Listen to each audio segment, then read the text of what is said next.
ছোট বড় অসংখ্য পাহাড় ঘেরা সাজেক। সবুজ অরণ্যের বুক চিরে আঁকা বাঁকা পিচ ঢালা পথ, আর সেই পথের বাঁকে বাঁকে আদিবাসীদের ছোট ছোট ঘর, যেন প্রকৃতির কোলে লুকিয়ে থাকা এক স্বপ্নরাজ্য।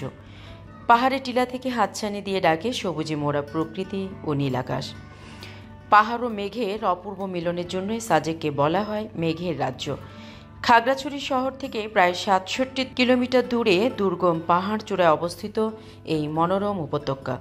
খাগড়াছড়ি সদর থেকে স্থানীয় পরিবহন চাঁদের গাড়ি করে সাজেকে যেতে লাগে প্রায় ৩ ঘন্টা।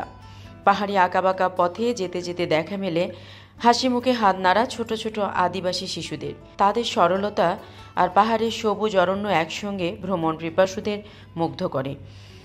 খাগড়াছড়ি শহর থেকে প্রায় ঘণ্টাখানিক চলার পর দীঘিনালায় পৌঁছায় পর্যটকরা।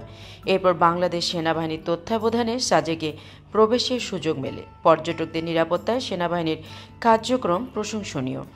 পাহাড়ের বুক চিরে চোখের সামনে তখন যেন স্বপ্নের সাজেক। যেদিকে তাকানো যায় মেঘ আর পাহাড়ের মিলন মেলা।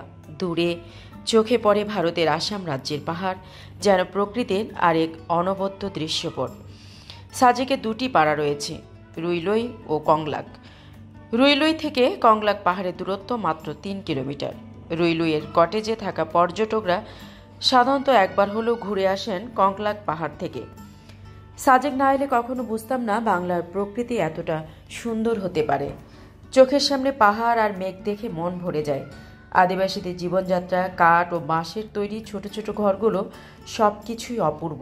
প্রকৃতি, পাহাড় আর মেঘের এই অনন্য মেলবন্ধনে সাজেক আজ বাংলাদেশের অন্যতম জনপ্রিয় পর্যটন স্বর্গরাজ্য।